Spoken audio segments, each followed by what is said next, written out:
for the Abzan aggro deck is the mid-range deck because it just has bigger stuff and more removal. And since that matchup has receded from the metagame, some of the better matchups for Abzan aggro are a little bit more prevalent. This deck is picking up a lot in popularity right now as we are underway in round number 1 here in Columbus. A Temple of Malady is how Nolen's going to start things off. Segal will start with perhaps a Temple of Deceit. He's going to give it another thought, however. Brian Brown Doohan played this deck at the Players' Championship in Abzan aggro. Also got second place in a PTQ over the holiday break. Taya Steele, Andrew Tenjum, 9th and 10th place respectively in our Open Series event in Seattle, our first 20K Open. So this deck is picking up quite a bit, all based off of the performance of Michael Sigrist at Pro Tour Concertar here way back when. And as I mentioned before, I think a lot of it just has to do with the receding of Abzan mid-range from the metagame. Not as prevalent as it used to be.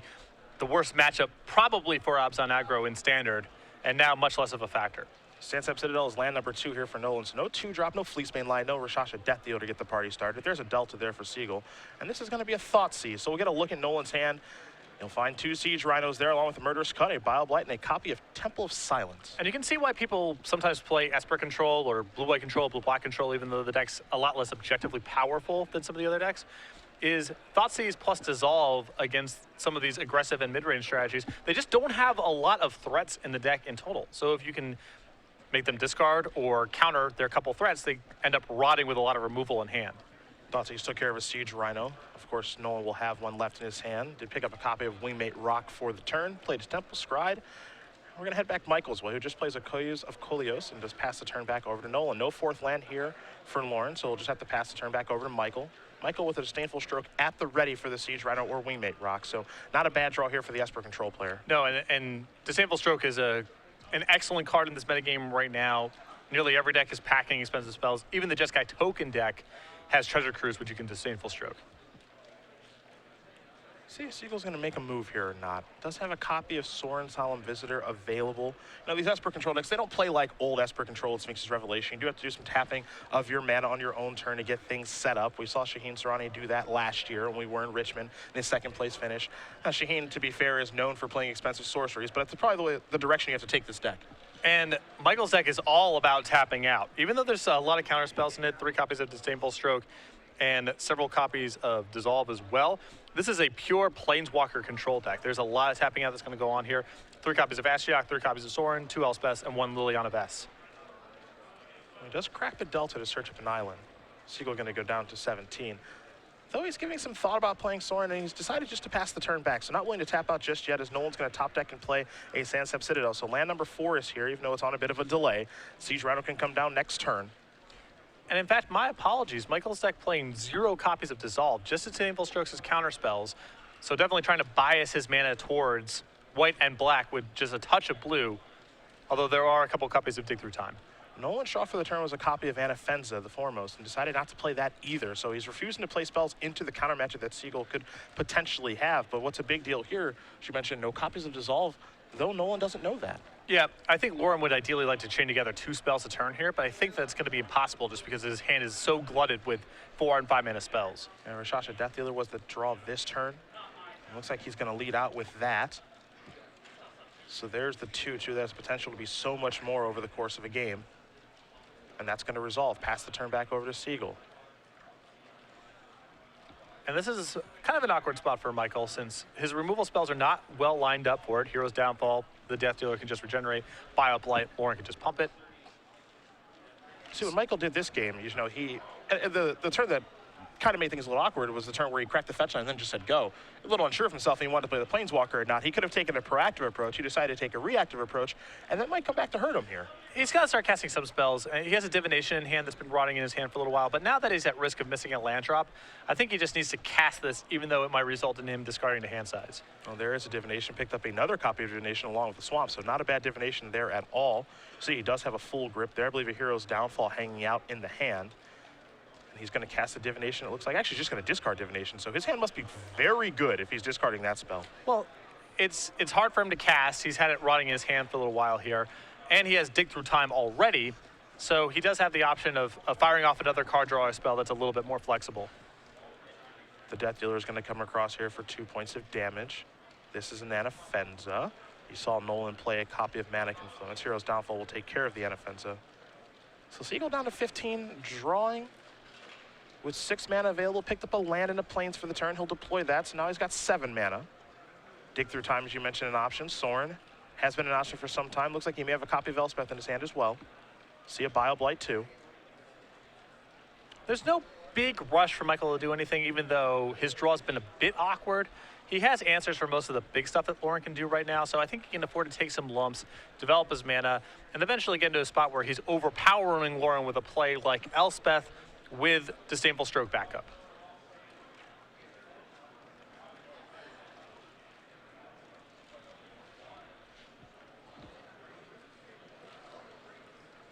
Nolen does have a Temple of Malay. That was his draw for the turn.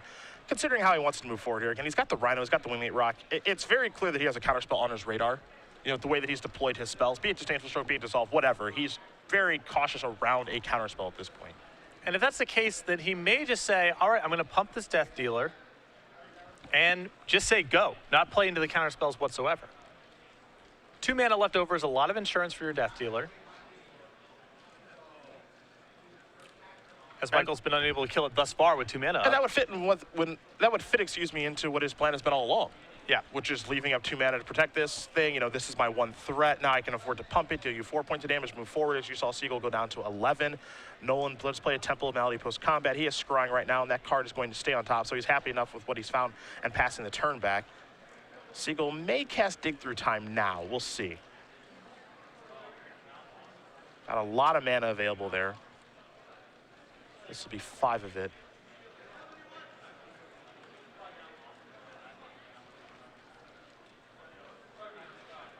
Just trying to figure out what kind of mana he wants to leave left over here. I like tapping out here because it's so unlikely that you end up using your leftover mana for something. It would have to be a situation like you take a Bioblight with the intent of Bioblighting, untapping and Bioblighting again, which just seems very unlikely to me.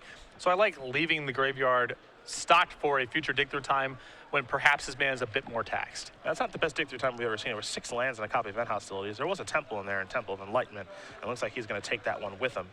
But I suppose you can make the argument, well, at least he's not drawing those. Exactly. Anytime your Dig Through Time is bad, it's still good because it represents 7 draw steps that you're not missing. Last Breath to draw for the turn. So Michael with a lot of options to work with here. At 11, a pretty healthy life total given this stage of the game. Last Breath does allow him to chain together 2 removal spells in one turn. Bioblight plus Last Breath, in whichever order Michael wants to do it, will get Rakshasa off the table. He just wants to make sure he's tapping the mana appropriately, so he's going to start off with a Last Breath. Nolen will respond, and then Segal will respond with the Bioblight. So does have to use 2 removal spells to get that thing off of the board, but the job is done. There's a Temple. Yeah, Michael can afford to 2-for-1 himself a couple times here because his hand is so powerful and Lauren's draws are so bad from this spot. He has so many removal spells in his deck that, you know, he's glutted with dead cards as well. Lauren gonna untap. Time to take a draw. And offense is what he's found. He's gonna just play a Wingmate Rock. No raid, but that'll get taken care of by Disdainful Stroke. Segal will very quickly untap and take a draw. You may wonder why Lauren wants to do that. I mean, it's a non-rated Wingmate Rock, pretty anemic play. I think the incentive there is if he draws 1 more land, it sets him up to cast Siege Rhino and Anafenza in the same turn, and he can overwhelm 1 counterspell. Here's an Elspeth. That'll come down. 3 soldiers are going to come along with it, of course. And there will be a passing of the turn. And this is exactly where Segal wants to be. Elspeth on a clear board. Not a ton that Nolen can really do about it at this point. He does have a Siege Rhino in his hand, but that gets outclassed by the Sun's Champion pretty easily. Looks like that will be where he starts. We'll see if this resolves, and it does. So Nolen will go up to 23, Segal will go down to 8. But not a huge swing in the game there. As he has an answer to the Rhino on the table at this point. And Michael, with a very conservative control player route here, I think that a lot of players' instinct would have just been to use the Disdainful Stroke on the Siege Rhino, but instead knows that Elspeth's in play, no big rush. Winslow Teeth going to come down. Oh, we'll sacrifice that. He's going to go back down to 22. Get a land out of the deck. We might see him cast that offensive this turn as well. But this just shows the power of Elspeth. Doesn't really care about the threats that are being deployed here one bit.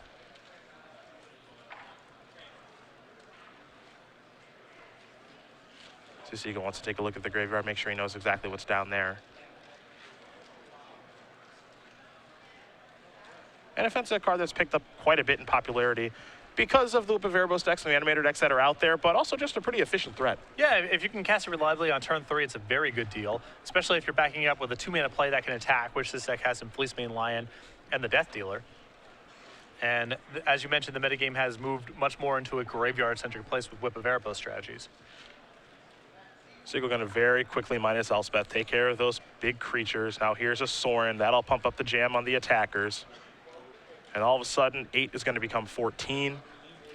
He is out of kind of being burned out range. It would have been very unlikely, I think, if that would have taken place in this game, but now he's out of that as well. Yeah, and he's also close to getting to a Sorin emblem, even if Lauren's able to get the Elspeth on the table. In this spot, I think Lauren's going to be very hard-pressed to beat that emblem.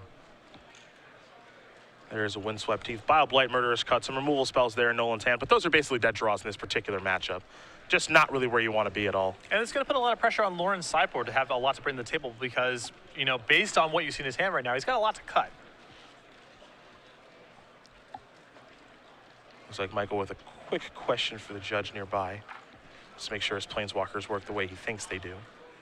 I think it's what happens with a Sorin plus on tokens that occur post-combat. Sure. Because Michael would ideally like to use the Sorin first in the event that Lauren has Bile Blight. Yep. Then he doesn't lose everything if Lauren decides to use the removal spell inside of combat. That's exactly what you'll see him do. Use Sorin first, Elspeth second. There's a Temple. Take a look at the top card. Top card's going to stay on top.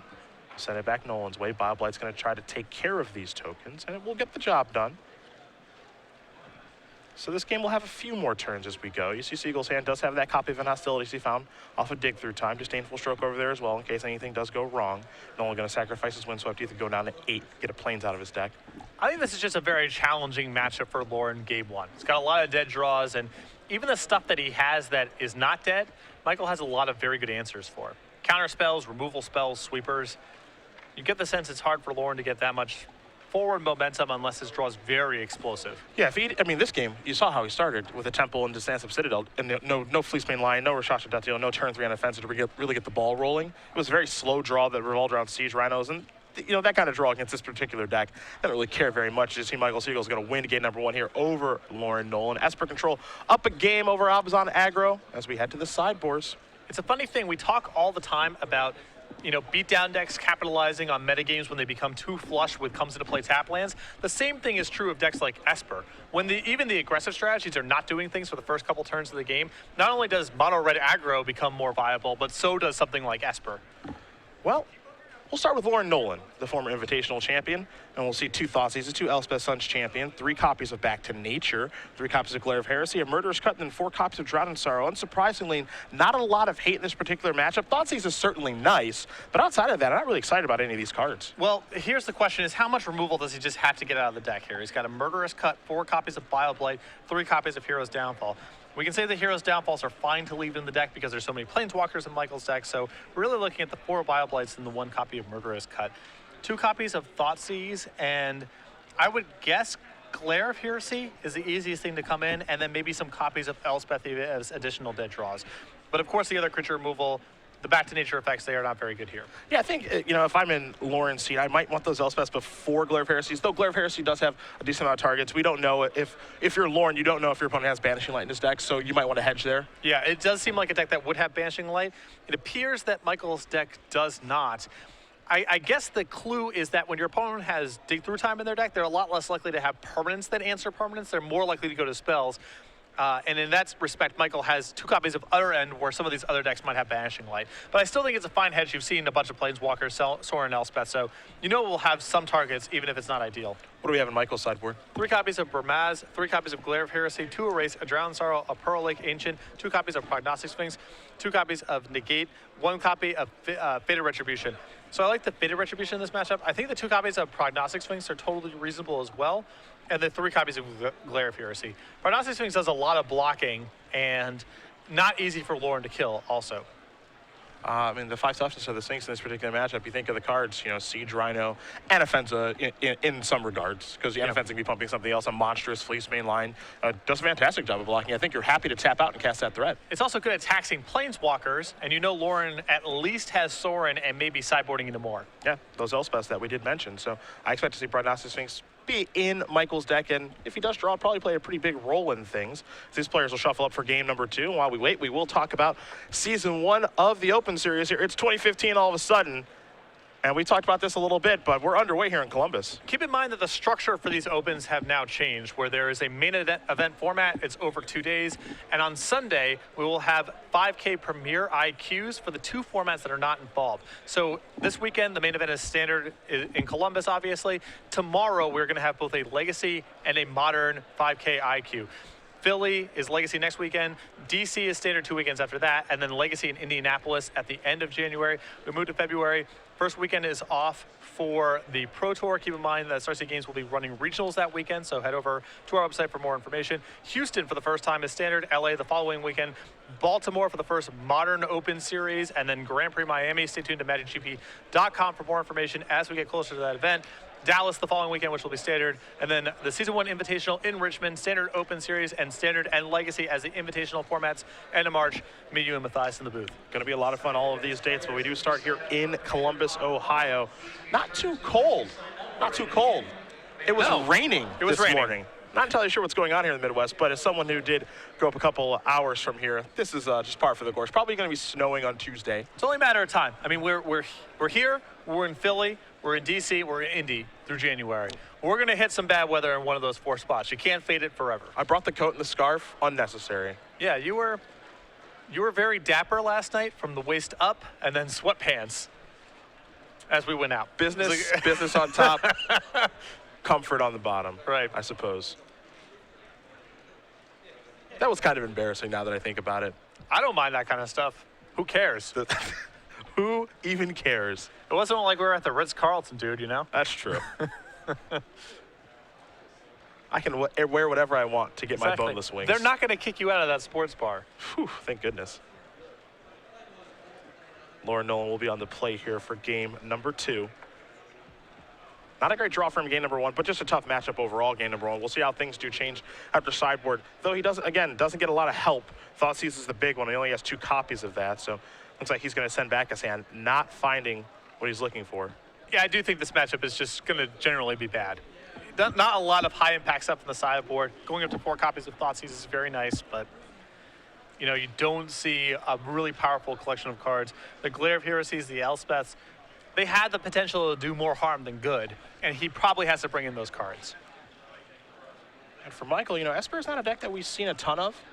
You know, it's not the most popular deck. Of course, Shaheen getting second place of that deck at the Open Series in Richmond during Season 4 a little while ago, but it's Shaheen with Esper, so, you know, there's kind of an asterisk there. He's been doing that for, it seems like a decade now, so not surprising to see him have the results he has with that deck, but outside of him doing well with the deck, we haven't seen very much Esper.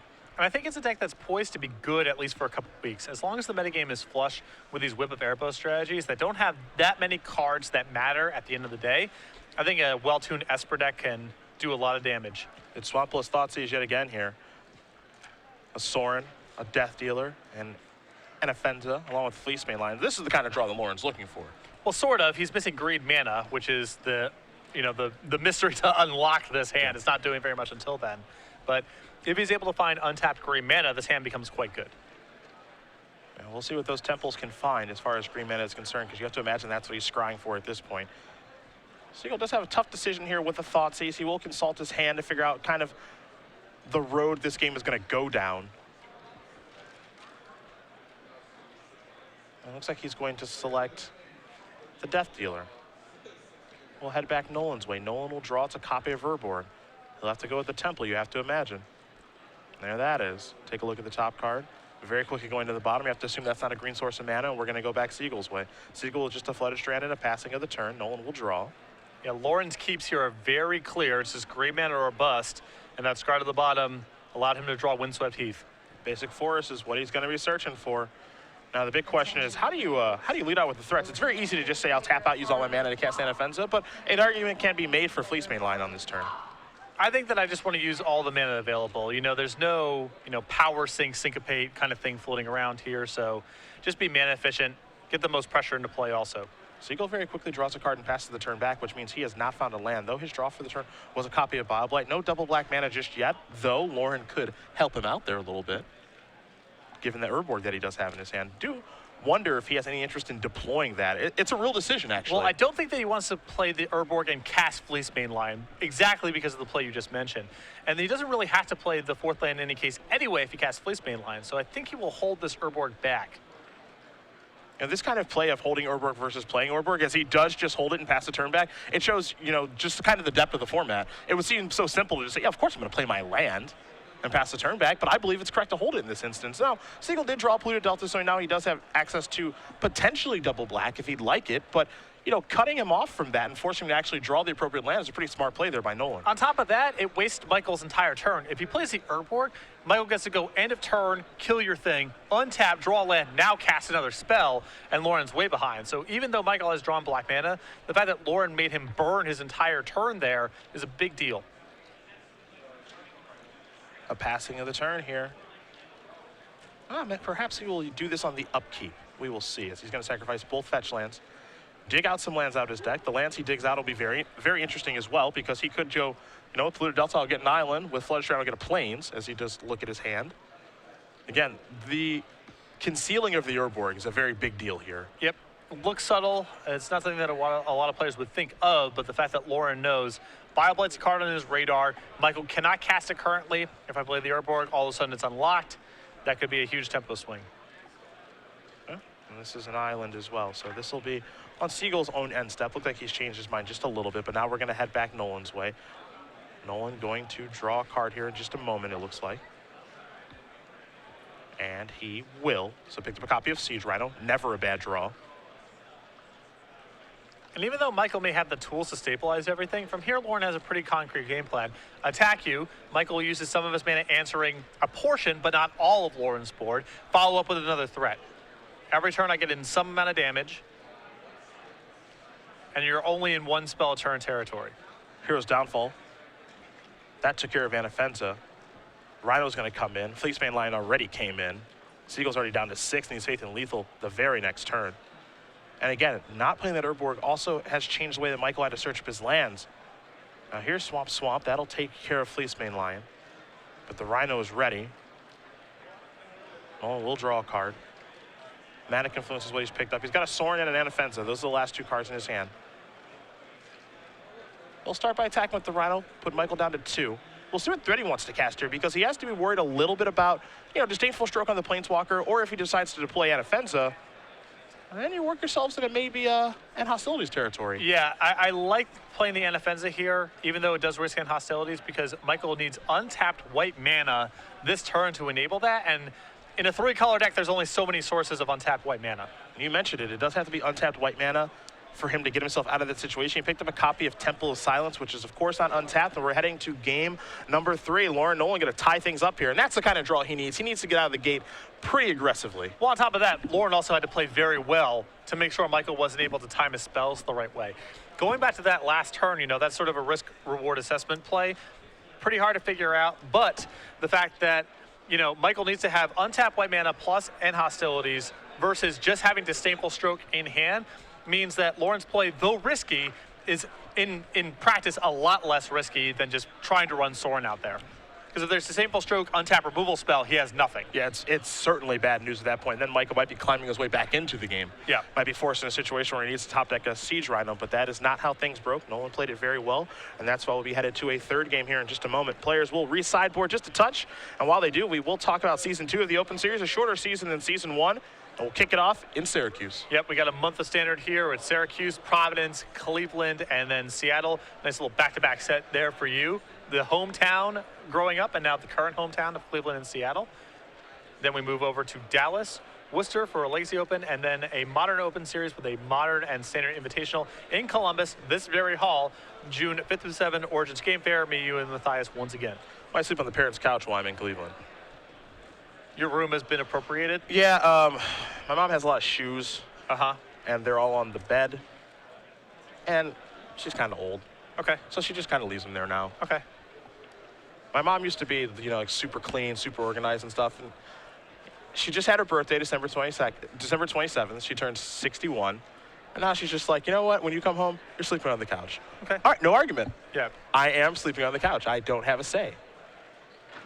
So shoes, man, shoes everywhere. I say get rid of them. I don't understand why anyone would have. I think my mom has like 50 pairs of shoes. I think your mom would probably ask the same question about your Magic collection. Why does someone need to have 37,000 cards? Decks are only 60 cards, right? That's true. That's why true. do you need so many? That's a sound argument right there. Yeah. Are you siding with my mom? No, I'm just saying that different people's perspectives will cause them to view, different things the same way. Okay, all right. Gotcha. I just want to make sure that we're on the same I'm sure page. that she has a rationale for the number of pairs of shoes that she owns. Okay. And in fact, if anything, is probably looking to purchase more, not less. Well, I don't know how happy my dad would be about that, but that's another conversation. Sure. All its own. Well, your dad's probably also got something that he purchases that you and your mom don't quite get. Comic books. He and I, very similar. Yeah, you guys should have a talk. We should. He has over 15,000. I don't have that many. That's a lot of comic books. That's a lot. See, that's why it's okay for me to be a Magic player, because he enabled me. Right. From a young age. Yeah, my dad's thing is antique firearms. Really? Yeah, like hunting rifles and that sort of thing. All right. Yeah. Are there, like, if I were to come over to your house, is there like a moose head on the wall? Oh, it's... I have a vision in my head of what it's like right now. I'm not sure if I want it to be that way or not. Yeah. It's a taxidermist's fantasy. Yeah, deer antlers. Yeah. And everything. Oh, all the Sullivan houses, yeah. Oh, yeah. Didn't quite rub off on me. But. No, not quite. Not quite. 7 cards apiece here for both players. Michael Segal will be on the play to start things off here. Game number 3 of round number 1. We do appreciate you joining us. Cedric Phillips, Patrick Sullivan at SCG Live. Hashtag SCGCOL for your tweets all weekend long. It's our first 20K Open of 2015. Segal will start game number 3 off with a Tempo of Silence. Keep it on top very, very quickly, as Nolen will pick up a copy of Windswept Heath. And, the secret for Lauren in this matchup is to try to get into 2 spells a turn territory. It's really hard for him to do because his spells are so expensive. How he's able to kind of do that last game was he was able to get multiple threats in play before Michael was in a position to answer any of them, which is how he kind of proxied having 2 spells in 1 turn. But if Michael is making his land drops and able to respond to Lauren's threats as he plays him, if Lauren doesn't have a Thoughtseize or something to break things up, it's going to be really challenging. A Forest is what he's fetched out. Urborg's not a bad draw there. Segal already has his black mana, so not really giving any away. And now this can influence the way that Nolen wants to search up his lands. Urborg is, as many say, it's the best swamp, but you only want to draw 1. Although some of these decks are starting to move to 2 because it's so critical. You see that more in Whip of Erebos strategies, but the second copy of Urborg is picking up. Flea's main line will be the play. So Nolen does have a 2-drop here. And in fact, Lauren is on 2 copies himself. Segal's third land is a Polluted Delta. See his hand, he does have an Elspeth right now. Removal spells are options as well. Looks like he does have a copy of Hero's Downfall over there. Figuring out when he uses removal spell is the big question. Another problem here is the land to fetch with the Delta, though I imagine at this point he would just go get an island. I would think so. I think he's got enough black mana. But we'll see what he wants to do. Easy thing here for Nolen to do is just to get in here with the Fleece main line. That'll get taken care of by BioBlight. You saw us draw for the turn. It was a copy of Glare of Heresy, a card that we felt he would bring in some number. I think so. Although, again, at this stage, it's not clear if it's going to really have targets this game. That was a riskier play from Michael than I would have liked to see. If Lauren plays a land first and moves into combat and has an Abzan Charm, it's pretty rough for you to have used your BioBlight that way. I could have definitely walked into a trap there. If you're going to do it, there's not a lot to be gained by waiting, and Lauren does have cards in his deck that could punish you. Sometimes you even see copies of God's Willing floating around in these lists. It's not impossible that something really bad can happen. And hey, someone could spice things up a little bit to try to take someone by surprise, like God's Willing. Yeah. The stock lists don't have that card, but that's how maybe you get an edge on a tournament like this. I'm sure I've seen at least 1 copy of God's Willing float around these lists periodically. I imagine it's a blowout more often than not, but Nolen did not have one there. See, Segal's going to sacrifice Polluted Delta, get an island out of his deck. He's down to 19. Looks like he may have a Divination to cast.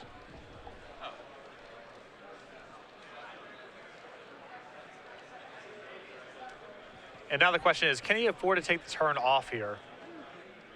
I think that if he had End Hostilities in hand, it wouldn't even be close. It would be very easy for him to pull the trigger on Divination. If not, he may want to play a more one-for-one trade with your resources kind of game. Looks like he may have second-guessed himself on his play yet again by sacrificing the fetch land, just playing a land and passing the turn back, so. Perhaps Michael a little unsure of himself in the plays that he wants to make now. Death Dealer now online and available. And here's the attack.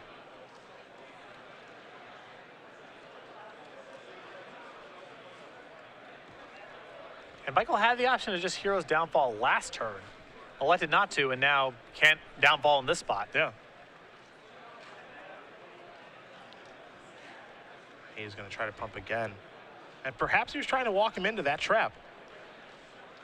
Yeah, from Lauren's position, it's, you know, you're thinking, well, he wouldn't have let me untap if he had Hero's Downfall in hand, so I might as well go for it. Yep. So he got his entire turn. Now, Lauren had nothing to do with his turn anyway. We know his hand's just removal spells and a Wingmate He's Rock. got a Rhino that he could have played, I believe. No, it's no, okay, lands. I apologize. Yeah, Yep. It was low cost for him to do that, but the way that Michael played it was really hard for Lauren to suspect that Hero's Downfall was the removal spell Michael had. It looks like he's drawn a Rhino for the turn, so I was a little ahead of myself. I always have an idea when the Rhino's coming. Yeah. It's just a little early. The Siege Rhino is going to come in and resolve. You saw in the last turn, Segal played an Ashiok, ticked it up, of course. Found Anafenza and Fleece Main line, among other things. Hero's Downfall being the third card. Fifth land here for Segal is a Swamp. Going to cast a Divination. 2 cards coming in for Michael. Glare of Heresy among them. Bile-Blight the other one. So plenty of removal loaded up here. Going to be able to tap that Pluto Delta for mana because Urborg is on the other side of the table. Glare of Heresy will take care of that. Hasn't used Ashiok just yet. I would advise that he does that. Yeah, he's got 2 kind of juicy modes here. I mean, putting Anafenza into play is pretty nice, and just continuing to go up is good too. He's going to go with Anafenza. He's got a 4/4 now. Ashiok, very, very good card against Hops on aggro. Yeah, they have a lot of very powerful 2 and 3 mana creatures, which is, and they have that element, and they're also not that great at attacking early on in the game. It's a rare mixture of aspects, but it adds up to Ashiok being very good against them.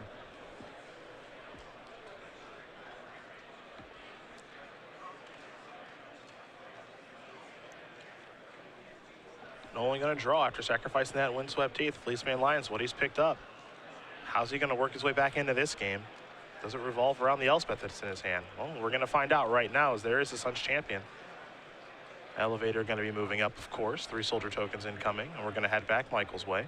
Michael will untap his 5 lands. Got the active Ashiok over there, and a Fenta that can start attacking as well. Thoughtseize is an option, and we'll start by clearing the path with that. You'll see a Wingmate Rock, a Fleece Main line, and a copy of Glare of Heresy as the options here for Michael. And this sets up Michael for a beautiful turn here of Thoughtseize, Bile-Blight your tokens, Glare of Heresy your Elspeth, do something with Ashiok. Just a really nice turn. There are worse spots to be in.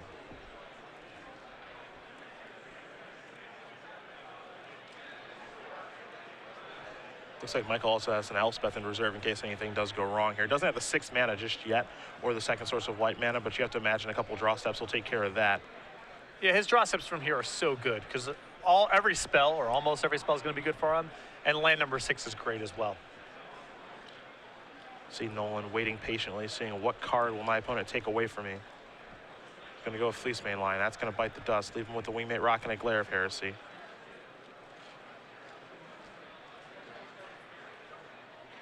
Michael going to move forward here. There is Glare to take care of Elspeth. Ashiok will tick up. Take a look at 3 cards. Death Dealer and Siege Rhino among them.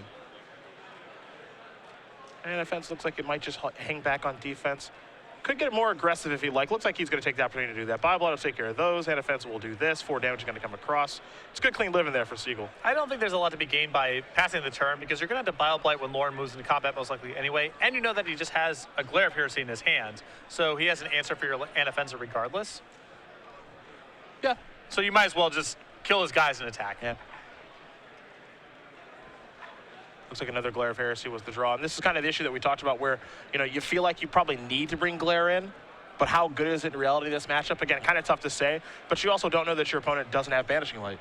Yeah. Although, oddly enough, in this spot, these Glare of Heresies are worse than a Murderous Cut would have been. Yeah. I would still rather have the Glares in the deck, but it is curious.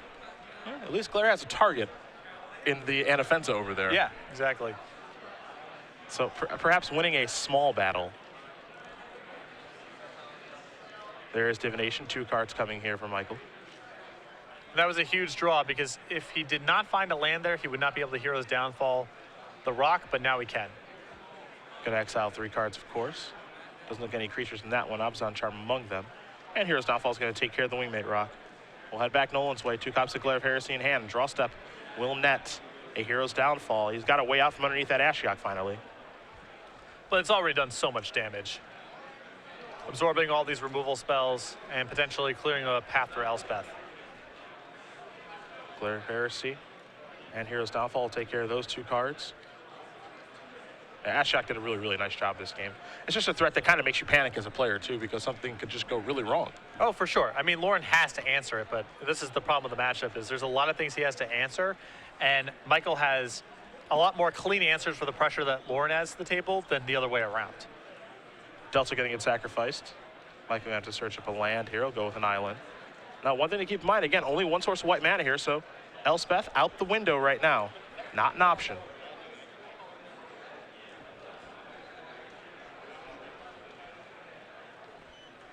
Though, this is not a bad consolation prize. There are worse plan Bs. Dig through time for 2 mana being one of them. So it's time to take a look at the top 7. Of course, 2 will come with Michael. We'll see what he can find here. His last dig through time was 6 lands and a hostility, so he's going to have to do better than that. I think he's looking at the worst case scenario of Sorin and Ashiok. So would you say he did better? That's better. Okay. Okay. Well, that's why we've got you here.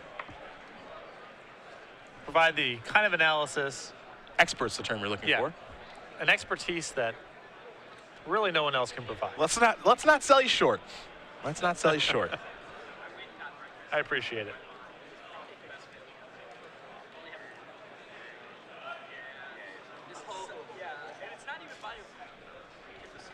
Michael just wants to make sure he's happy with all of his options here. As you can tell right now, he's, I'd say he's past the point where he's turned the corner. He just needs to try to finish it up now. And not let something slip through the cracks, too.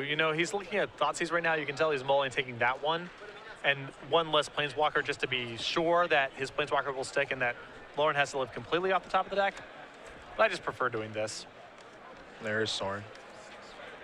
Perhaps a Vampire token on the way? Absolutely. Tom Ross will make his first appearance of the day. We'll go back Nolen's way. Nolen with a Glare of Heresy in hand. Take a draw step. It's a copy of Case Coilus. Not all that impressive.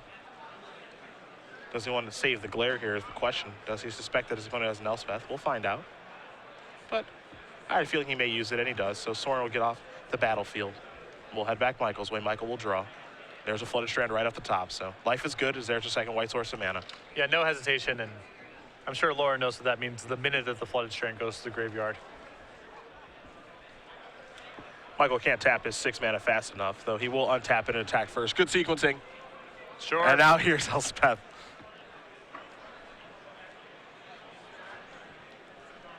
Three soldier tokens. A Wingmate Rock is the draw. That is something that does fade Elspeth. Not the worst draw in the world, but it's tough to come back in situations like this. And there's a Hero's Downfall to take care of that. There's an attack for 5. Nolen's going to go down to 6. 3 more soldier tokens will be joining the battlefield. And Loren Nolen will get one more draw step, I feel.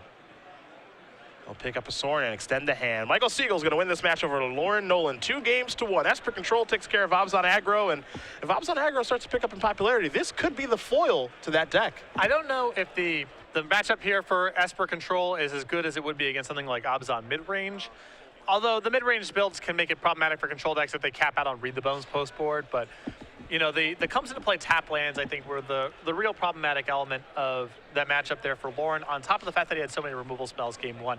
And even post-board, all he was able to do was sideboard in different removal spells that were probably better overall, but weren't that much different from just having access to Murderous Cuts the way that things played out. And, when we took out the sideboard, there wasn't, there wasn't a lot of cards to bring in. I mean, 2 Thoughtseizes, yes, those are fine, but there's a lot of redundancy in the Esper control deck too. So, with Thoughtseize in this particular deck, you're not taking one card and the House of Cards crumbles. It's like, well, I'm going to choose between one of your 2 removal spells or one of your 2 planeswalkers. So